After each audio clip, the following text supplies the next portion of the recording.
Bob Carr here for the Bob Carr Show. In this episode, I want to talk to one of my fellow co-workers about a big, huge installation, drainage installation, I should say. In the studio, I have Graydon Bird with me today. Hey, Graydon. How you doing, sir? I'm a doing. You remember that job?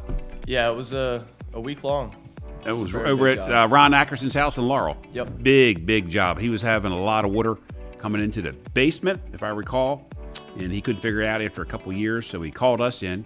And I remember the first day we got there, the guys had dug down the front foundation looking for a source of water because we both thought, myself and the client, that we had water coming in the front foundation. You remember that? Yeah, that was back in like April because you guys dug it up in the front yard. And then when we returned, we dug it all the way down, 8 foot down, and spent a day searching for that. And WSC was involved. And they said it wasn't leaking on their end.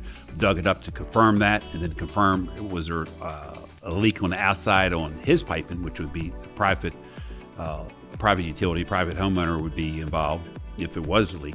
Nothing was there. Filled that back in, and then we proceeded to install the drainage in the back, and we figured out from the client and then from the maps when the house was built that there was a stream running through there, and that was the source of the water. Tell us a little bit about what your recollection was, the installation in that time period. It rained right before we started the week-long drainage project, didn't it? So I remember getting back there on the first day, and it was still really muddy. It was a lot of hard work for the guys to be digging up through that. We had to do it all by hand. Together. All by hand. Yeah. Remember that everything we dug was all by hand because you couldn't get the machinery back here. Then we were worried about what utilities, other drainage, other irrigation, but different parts that he didn't want to just rip the backyard all to pieces to do this because he wanted to do it the correct way. After we did finish, we seeded it and strawed it, so it made it nice for that Sunday get-together for the family. That was a lot of work that week. Yeah. Remember that one pit we had to dig to receive the water? How deep was that? I think we went about 12 feet down. I jumped down in it to take photos to send to you and for us to use elsewhere, and it was well above my head. I remember it was deep. I can't remember how deep it was. Yeah. It was a huge undertaking there.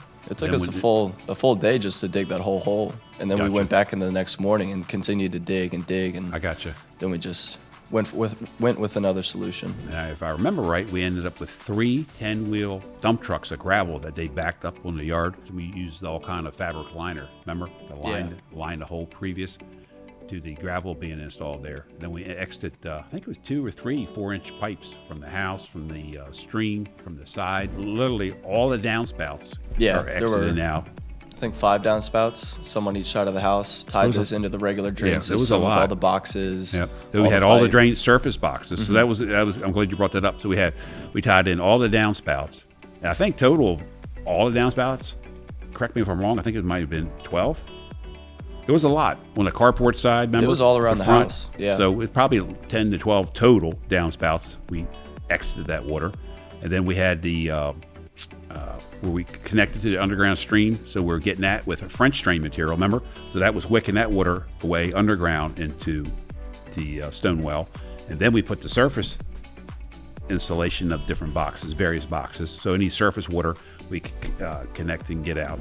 Yeah, we doubled up on that with the corrugated pipe above the regular 4-inch PVC Oh yeah, pipe. I forgot when you said that. For all so that surface water. We had a lot of redundancy systems. So we had it all dug up, made sense, right? Materials weren't that much more money.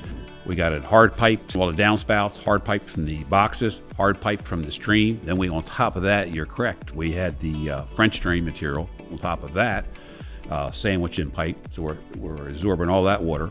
And then we had the surface boxes, just in case anything, this natural rain would collect and connect underground. Yeah, that was a lot of work. We put most of the collection boxes just around the patio and off the back deck, because that's where the water, if it's not on the roof and going down the gutters and the downspouts anymore, then we catch it. That way he uses his backyard in the summer months, no mosquitoes. It was a lot of work. That was over like a week's worth of work. Yeah. A lot of people there. And then the cleanup, we cleaned the whole yard up, remember? Cleaned it all up, raked it out, seeded it, strawed it. Yeah, it dried up pretty well by the end of the week, so it was put back together nicely. And I think the guys returned on that following Monday, our irrigation guys, or lawn sprinkler guys, and made a couple corrections with sprinkler heads, and then timed it so the seed would come up, and that turned out beautiful. It was a lot of work, and you guys can see in the clips, you can follow along and see that all the work that was involved in this. Graydon, I appreciate you coming on today, and we'll talk to you soon. And everybody, we'll see you next week on the next episode of The Bob Carr Show. Thanks for watching this episode of The Bob Carr Show. Make sure you subscribe to our channel, and we'll talk to you next week on a brand new episode of The Bob Carr Show.